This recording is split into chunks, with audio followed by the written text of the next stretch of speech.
Hi, this is Derek Southern, and we're going to look at filling in the new simplified Form 27. I hope you've got your last 3 years of Form 27 data because you're going to need it. However, if you've only got the current year, 2015, that will be useful for preparing for 2016, and we can come back later and fill in the other data. So, let's start. We'll fill in 2016. And we're going to put it, while we're up there, I'm in region 6, area 2, and I'm going to use our branch 8 data so that I can fill in real data that makes sense. Notice when we filled in 2016, previous years filled in automatically. So I'm going to fill in 2015 just to pretend I've only got that data. Here it says active members last month. Well, with previous years, what that means is the previous December. So for 2015, we want the active membership for December 2014. And for my branch, that number was 313. During the year, we brought in 48 new members. Our attrition was 35. In other words, we gained 13 members, right? Add 13 to 313, we ended up at 326. We haven't put in a calculated field here. We're going to let you do that for yourself. We had a good number of activities, 47 at the end of the year, 28 of which were couples. We encourage our spouses and lady friends to come and join in. And the median age was 76.8. Okay, we filled that in. Now, what was our percentage of active members at lunch? We managed to reach 77%. Here, if you type in 77, the percent is added for you. How many guests did we need? We got 75 guests. What I've done there is I've filled in the data for 2015 from the 2015 Form 27. I'm going to fill in the 2013 and 14 data and take a short break. When I come back, that data will be filled in, and we'll continue with January 2016. Right, you'll see I've added the data now for 2013 and 2014. If we look over here, you'll now see 36 as our minimum goal for the number of members in. Well, how did we get that?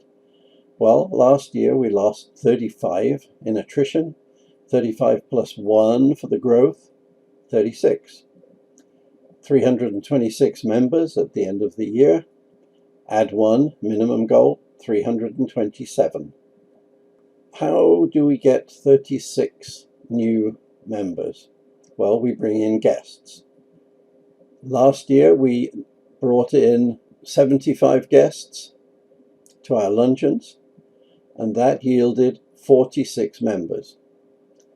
Divide one by the other, and you see 1.6 guests to add 1 new member. Okay, so now it's a very simple multiplication. We want 36 new members, multiplied by 1.6, and that gives us a target of 56 guests to bring into lunch. Now, isn't that simple?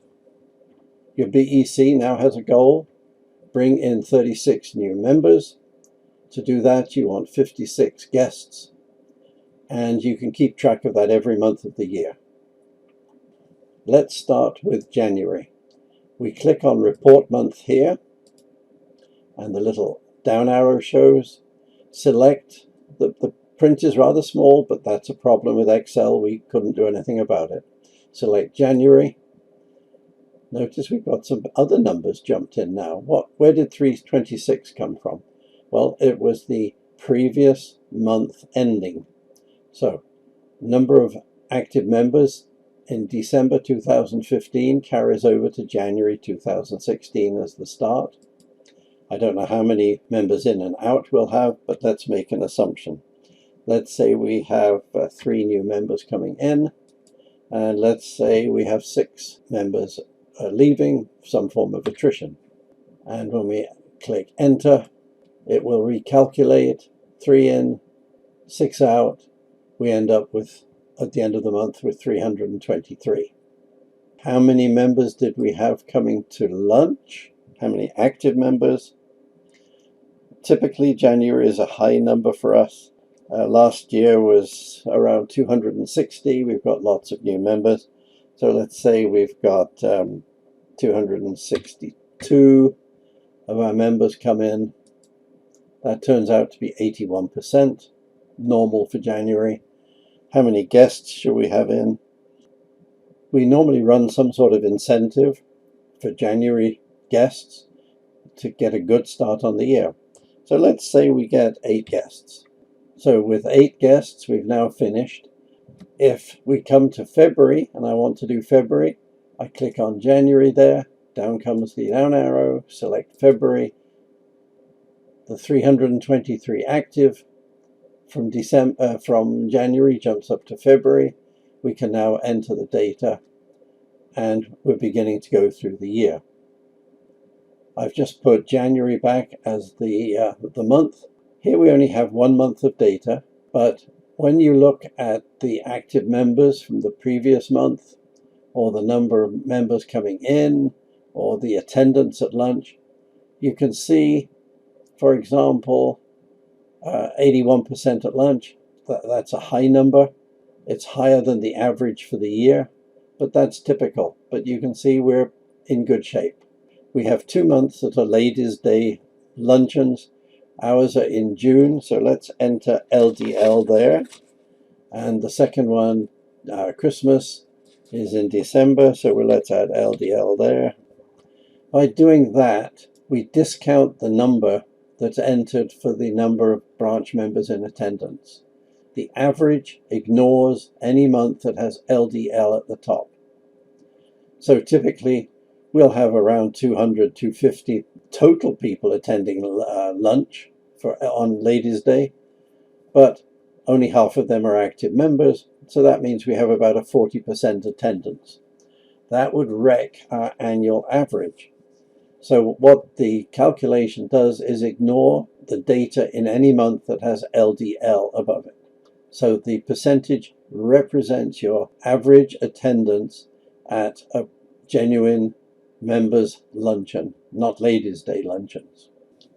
Okay, we've entered the data for the first month of 2016. So are we finished? Well, first thing to do is save it. And if you follow along from the instructions of Form 27A, you will save it with a new name so that you have a working copy. I hope you saved a blank copy before you started.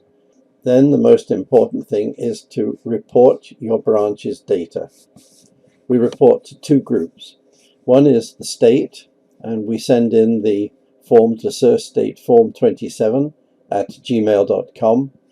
Locally though, your BEC, Big Sir, Little Sir, all the directors and other officers want to know how they're doing, and at the board meeting we hope you are reporting this data to them. Also send a copy to the area governor and regional director, and the newly elected RAMP committees. They should know, because if they're trying to recruit or make activities, do publicity and look after member relations, they need to get some feedback on what the results are. And the key results, of course, are number of guests, the resulting number of new members, how many members have we lost, and what is the trend for our branch membership. We think trends are really important. Most BECs don't have a 3-year memory. By putting in the 3 previous years, we can keep a sense of proportion and see what we're actually doing or not doing.